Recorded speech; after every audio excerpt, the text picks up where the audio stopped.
اعوذ باللہ من الشیطان الرجیم، بسم اللہ الرحمن الرحیم۔ دوستو السلام علیکم، اور نئے آنے والے دوستوں کو خوش آمدید۔ مسلم کمیونٹی میں ایک نیا تہوار، یہ دوسرا تہوار جو ہے، سال میں بڑے دو تہوار آتے ہیں، ان میں ایک بڑا تہوار عید الفطر کے نام سے رمضان شریف کے بعد روزوں کے مہینے کے بعد گزر گیا۔ اس کے بعد ٹھیک 2 مہینے 10 دن کے بعد ایک دوسرا بڑا تہوار آتا ہے،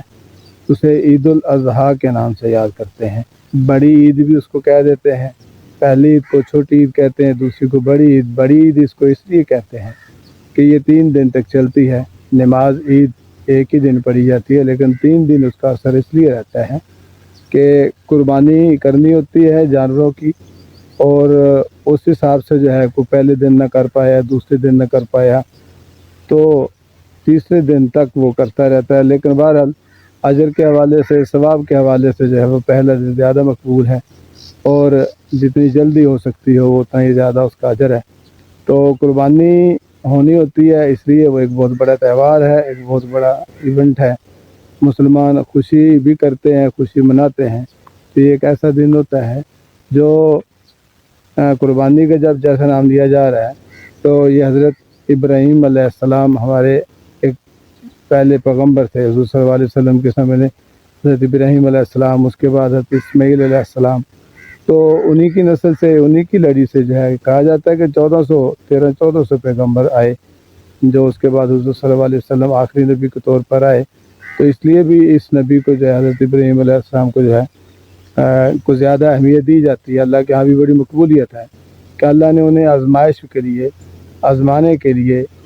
خواب میں جو ہے دکھایا کہ اپنی کوئی پیاری چیز جو ہے میری راہ میں قربان کرو۔ اللہ تعالیٰ پہلے نبیوں سے آزمائش، ظاہر ہے خالق ہے، مالک ہے، وہ نبیوں کو آزماتا ہے، کوئی باتیں ہوتی ہیں تو اس میں آ کر کے کوئی چیزیں دیکھنی ہوتی ہیں،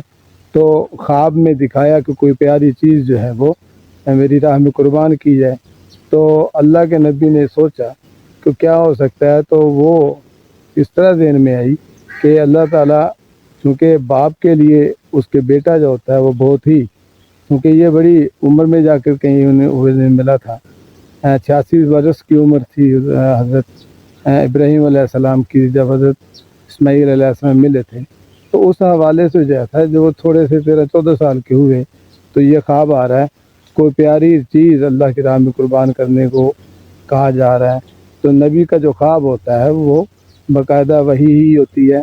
تو اس میں ضرور اسے نبی جو ہوتے ہیں ڈریس کرتے ہیں، وہ کبھی بھی اس کو خالی نہیں مانتے، تو اس اشارے کو سمجھتے ہو تو ان کو سب سے پیاری چیز اس وقت ان کا بیٹا ہی تھا، تو وہ بیٹے کو لے کر کے نکل گئے قربان کرنے کے لیے۔ اور اس حوالے سے شیطان نے بھی انہیں ورگلایا، نبی کو تو شیطان ظاہر نہیں ورگلا پاتا، تو حضرت حاجرہ علیہ السلام جو تھی، ان کی مائیں ظاہرہ بچوں کے حوالے سے نرم ہوتی ہیں، نرم گوشہ رکھتی ہیں، انہیں ورگلایا، تو اس حوالے سے بھی جو ہے باتیں ہوتی رہیں۔ لیکن بی بی حاجرہ بھی جو تھی وہ بھی اس چیز پر جو ہے پکی رہیں، پختہ رہیں، ایماندار تھیں، ایمان والی تھی، اللہ پر پورا بھروسہ تھا، نبی پر جو بھروسہ تھا، یعنی وہ بھی رکاوٹ نہیں بنی، شیطان کے داؤ چلے بھی صحیح، لیکن پھر بھی انہوں نے کوئی بات نہیں کی، یہاں تک بھی کہہ دیا کہ یہ بچے کو قربان کرنے کے لیے جا رہا ہے۔ تو بی بی حاجرہ نے کہا تو نکل یہاں سے، کوئی مسئلہ نہیں، اس کا باپ ہے یا اس کا وہ بیٹا ہے، وہ اس کا حساب جو بھی ہوگا اس کے ساتھ ہے، میں اس میں کوئی نہیں ہے، یعنی اس نے بھی آگے پیچھے کیا۔ تو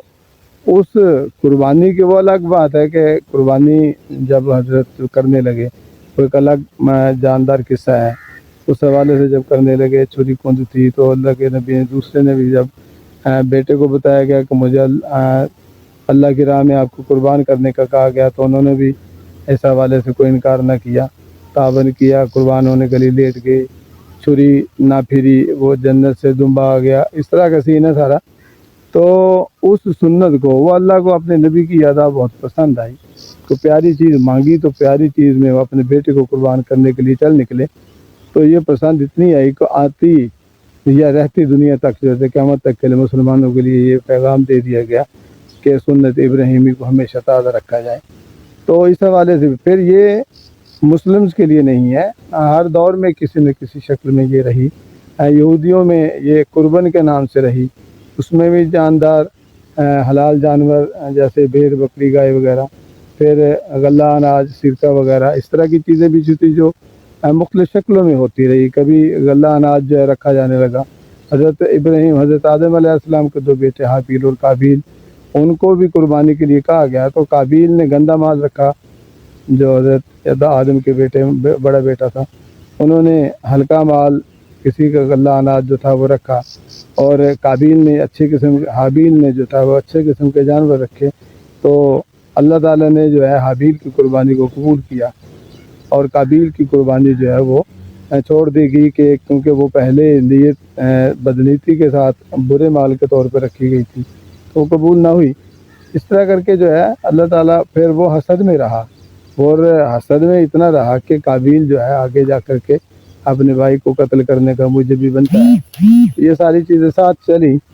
تو یہ یہاں مطلب یہ کہنے کا مطلب یہ ہے کہ قربانی ہمیشہ رہی ہے، نبیوں کو آزمایا گیا، قوموں کو آزمایا گیا، غلہ اناج کی شکل میں، یا مال کہیں دور پہاڑی پر رکھا جاتا، کہیں گھر میں چھوڑ دیا جاتا، یہاں تک کہ بچوں کو بھی ویرانوں میں جا کر کے چھوڑا جاتا رہا قربانی کے نام پر۔ یہ ساری چیزیں ہوتی رہیں۔ تو اب آج کل جو ہے مسلمانوں میں رائج بہت بڑی قربانی، حضرت ابراہیم علیہ السلام کی سنت کے طور پہ حکم ہے ہمیں کہ عید الاضحیٰ پر جو ہے وہ قربانی کی جائے۔ اس کو جو ہے صرف تقویٰ، پرہیزگاری اور اس میں ضرور لیا جا رہا ہے، سارا کچھ اس میں آتا ہے۔ اللہ تعالیٰ اپنی مخلوق کو ہمیشہ کسی نہ کسی طور پہ آزماتا آیا، انبیاء کو آزماتا آیا، اس طرح کر کے آخری نبی کو حضور صلی اللہ علیہ وسلم یہاں بھی ہے، اللہ تعالیٰ نے ہمارے نبی کو بھی حکم دیا کہ حضرت ابراہیم کی سنت کو زندہ رکھا جائے۔ تو یہ عید الاضحیٰ پر جو ہے، اور ان دنوں میں یہ ظاہر حج بھی ہوتا ہے، مسلمانوں کا بہت بڑا اجتماع ہوتا ہے جو سعودی عرب میں ہو رہا ہوتا ہے۔ حج مخصوص دنوں میں مخصوص جگہ پر مخصوص عبادتیں کرنے کا نام ہے حج، اور وہ 9-10 ذی الحج یعنی اسلامی سال کے جو ہے آخری مہینے جو ہیں، آخری مہینہ جو اس میں ہوتا ہے اس کی 10 تاریخ کو، اسی 9 اور 10 کی تاریخ، 10 تاریخ کے بعد جو ہے 10 تاریخ کو جو ہے عام دنیا پوری میں حج یہ منائی جاتی، عید منائی جاتی ہے۔ اور ادھر جو ہے وہ ظاہر سعودی عرب میں 1 دن پہلے ہمارے یہاں وہاں عید اور وہ حج ہو جاتا ہے، تو حج کے بعد قربانی ہوتی ہے ادھر۔ تو یہ وہاں وہی ادھر بھی دوسری دنیا میں ہوتا ہے، چونکہ حج ایک ہی جگہ پہ ہوتا ہے، لیکن وہی تاریخ 10 تاریخ پوری دنیا میں عید الاضحیٰ کے نام پہ ہوتی ہے، جس میں لوگ جانور قربان کر رہے ہوتے ہیں۔ جانوروں کی پھر اس میں یہ ہے کہ اگر ہم دیکھیں کہ صرف یہ قربانی نہیں ہے، اللہ تعالیٰ نے بہت سارے جو مطلب عوامل رکھے ہیں مسلم ہونے کے حوالے سے، یا کسی طرح سے اللہ تعالیٰ نے جو کوڈ آف لائف دیا ہے اسلامی تعلیمات میں مسلمانوں کو، یا انسانوں کو زندگی گزارنے کے جو ضابطے دیے ہیں، ان کے معاشی فائدے بھی ہوتے ہیں۔ اس کو اگر ہم سامنے رکھیں تو قربانی کے 3 بڑے فائدے ہمیں نظر آتے ہیں۔